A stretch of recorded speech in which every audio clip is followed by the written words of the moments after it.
was preparing what I was going to say today, and the topic that I thought I was presenting on was the environmental impacts of products and materials. And I looked at the college's website, and it had me down as sustainability and consumption. And those may sound like very similar topics, but they're actually pretty different in that consumption is consumption not only of materials, but also consumption of electricity and transportation fuels and natural gas and water and services. And sustainability, of course, is a lot bigger than just the environment and environmental impacts. It's also community and society.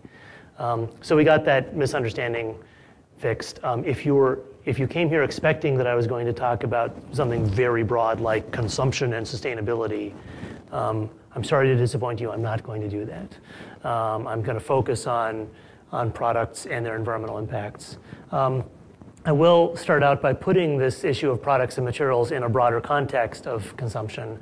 I'm then going to give you a very high-level overview. I'm going to call it Materials 101 of the environmental impacts of materials. And then most of my talk is going to focus on this thesis, that the environmental impacts of products, if we want to reduce the environmental impacts of products, either how products are made or how products are consumed or both, then it's really important to understand really what those environmental impacts are and how they occur.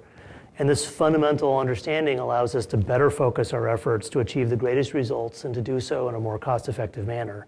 And that's where we should be, you would think, in 2011. But the science and the methodology allowing us to have this understanding of environmental impacts is only just now starting to mature. And so in the meantime, the current approach that a lot of people take and businesses to reducing environmental impacts is really to rely on popular wisdom and some degree of guesswork. And that's a fine strategy when you lack information. But the problem with popular wisdom is that while it's popular, it's not always wise. And so sometimes we have decisions made that sound good, but actually aren't. And that's what I'm going to explore with you today in more detail in the context of products.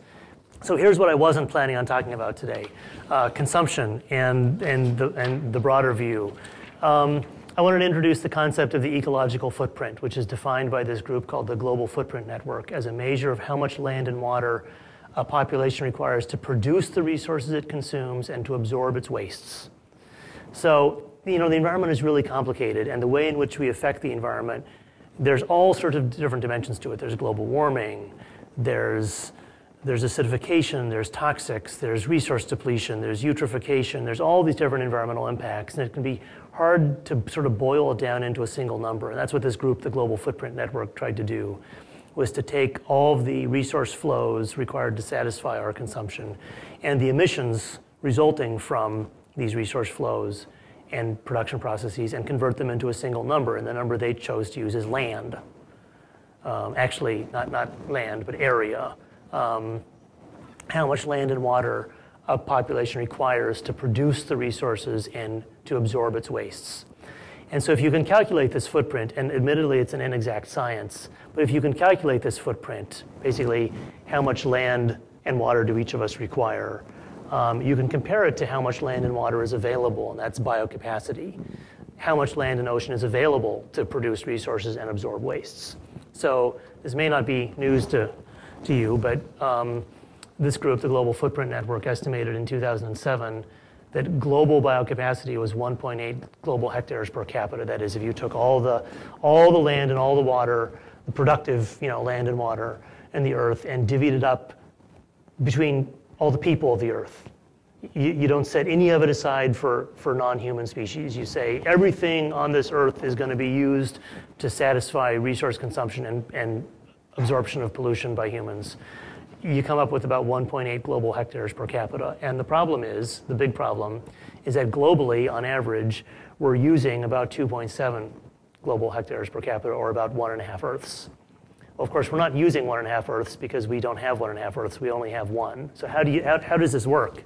Sounds like sort of funny math to me. The way this works is that we're using up our capital, just like a compulsive spender may be spending more money than they're taking in via their income. We're using up the natural capital. And what this means is that on a global scale, concentrations of pollution are increasing, fisheries are being depleted, forests are being depleted, freshwater resources are being depleted, and that's not sustainable to use more than the Earth is capable of providing for us. Now, for the US, the situation is quite a bit worse because we use so many more resources and produce more pollution that this group estimates that the US footprint is about 8 global hectares per capita. So if everyone in the world lived like Americans did on average, we'd need about 4.4 Earths to provide us with the resources we use and absorb the pollution we produce, and to do it in a sustainable manner. So clearly our trajectory is, what we're doing is not sustainable. This idea of taking the environmental impacts of production and consumption processes and putting numbers to them is something that Europe really is far ahead of the United States at. And I wanted to share with you a summary of just 11 studies that the Europeans conducted actually prior to 2006, looking at the environmental impacts of consumption. And what was remarkable is that these 11 different studies, using different methodologies, different data sources, all came to the same conclusion, which was that there are 3 major categories of household consumption which are responsible for the majority of environmental impacts. And those are housing, specifically the energy used in our houses, transportation, and food. And so if you want to prioritize where our actions should be, it would be on housing, transportation, and food. And the good news is there's a lot of work happening in these 3 areas right now about making these 3 areas more sustainable. The remainder of the impacts, the other 30% or so, are associated with other products and services. And that's that stuff that I'm going to talk about today. So I'm starting out this talk, it's kind of strange, by saying this is not the most important issue.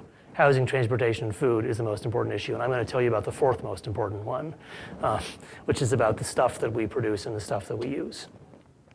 If you're interested in this type of approach on an individual basis, you can go to DEQ's website and check out the Oregon Carbon Calculator, which estimates the carbon footprint of you as an individual or your household. You enter some data around your activities and your consumption, and you can see here in the summary, transportation and housing are 2 major categories. And then this 3rd category, shopping, which includes food, but also the procurement of other goods and services, and you can see just what those are. So let's talk more about stuff and about materials. This is the greenhouse gas inventory for the United States. And this is how it's conventionally portrayed. These are all the greenhouse gas emissions that physically originate within the borders of the US. And it's not entirely obvious how stuff contributes to this. The majority of the emissions are associated with the electric power industry and transportation and industry. Transportation of what? Well, some of that is transportation, it's freight, some of it is people. Electric power industry, some of that is electricity used to make stuff, some of it isn't. So a couple researchers at EPA a couple years ago took this emissions inventory, they took the emissions and they just recategorized them using a different categorization scheme. Didn't change the emissions, just classified them differently, and came up with this here, that 42% of all the greenhouse gas emissions in the United States are associated with the provision of food and non-food goods. It's actually larger than building, lighting, heating, ventilation, air conditioning, and transportation of people. So, well, green building and energy conservation and efficiency is important, and well, alternative fuels and fuel-efficient vehicles are important. Clearly, stuff, how we make it, how we transport it, and what we do with it at the end of its life is important as well. I'll note just in passing that these are only domestic emissions, and if you can adjust these numbers, you can subtract out the emissions associated with goods that are produced in the US that aren't consumed here, and add in the emissions in other countries associated with producing the goods that we consume. Clearly, when it comes to stuff, a lot of the environmental impact of the stuff we use occurs in other countries. And when you do that, the greenhouse gas inventory inflates by about 12%, and almost all that increase is associated with goods, a little bit with food. So when you adjust for imports and exports, stuff takes on even greater importance.